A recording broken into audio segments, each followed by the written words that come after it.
Et voilà les actions du gouverneur, émission Oela Kisakabino, loi là-bas, ndenge ezako développer, émission Nabino Bomesana Kulanda na kacha ICB TV, ndenge na yebi sakabino ke na loi là-bas to bandaka ba chance peto sili sakayango, toza lelo na territoire ya Muchacha, na village Kange ya groupement Musokantanda.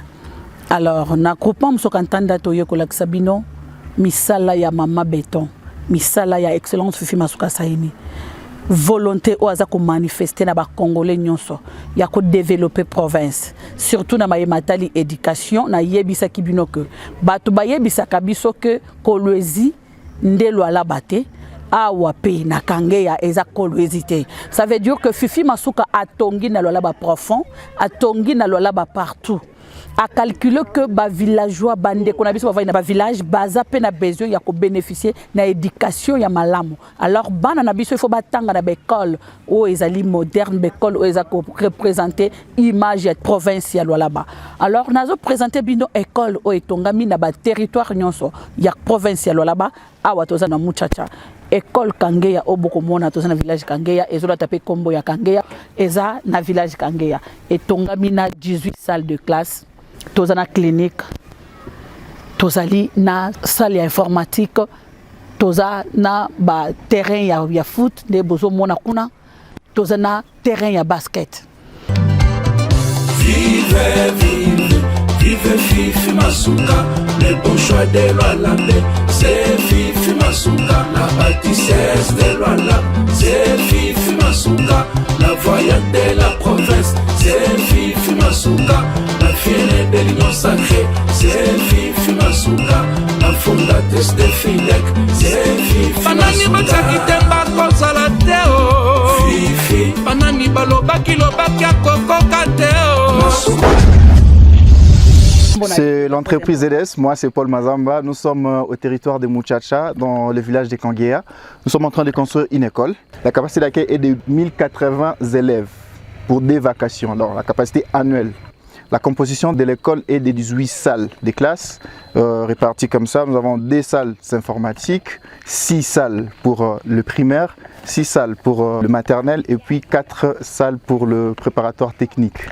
À part ça, à l'école ici, nous aurons aussi un bâtiment administratif qui est juste derrière nous. Dans le bâtiment administratif, nous avons le bureau de professeur, la réception, nous avons la salle de réunion et puis les dépôts. Voilà. Et à part le bureau et consorts, nous avons 16 toilettes pour les filles et 16 toilettes pour les garçons. À part ces côtés-là, nous avons aussi des terrains pour bien sûr permettre aux élèves de s'amuser un peu. Nous avons un terrain de football et puis un terrain de basketball qui peut aussi se transformer en mini-football et au volleyball.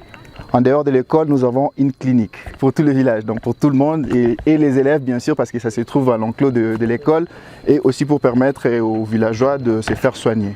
Dans la clinique, nous avons des bureaux pour 3 médecins. La capacité d'accueil pour cette clinique est de 10 lits. Voilà.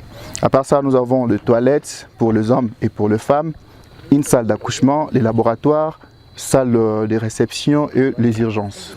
Voilà, la composition est telle que je viens de vous le dire. À part ça, à l'enclos ici, nous avons une tour d'eau qui permet d'alimenter tous les immeubles qu'on trouve ici sur les sites. Cette tour d'eau a la possibilité de fournir jusqu'à 2000 litres par heure.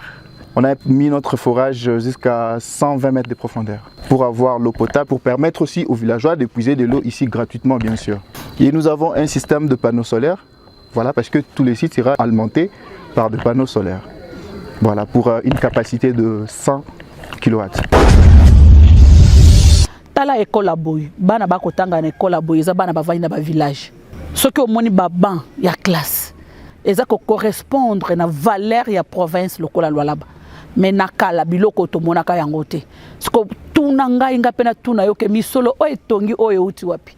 Mais nakala ezaki ko kende wapi. Manque à volonté, manque à bolingo. Alors je salue vraiment la volonté de son excellence Fifi Masuka Saini, mama gouverneur. Bolingo zo lakisa balo la be ezako toucher ba congolais nyonso. Pona bino bolanda kabiso de partout boye bake o eza modèle moko to lakisi bino meza na ba territoire nyonso. Na Lubudi okokuta yango, na Sando okokuta yango, na Kasai okokuta yango, eza partout.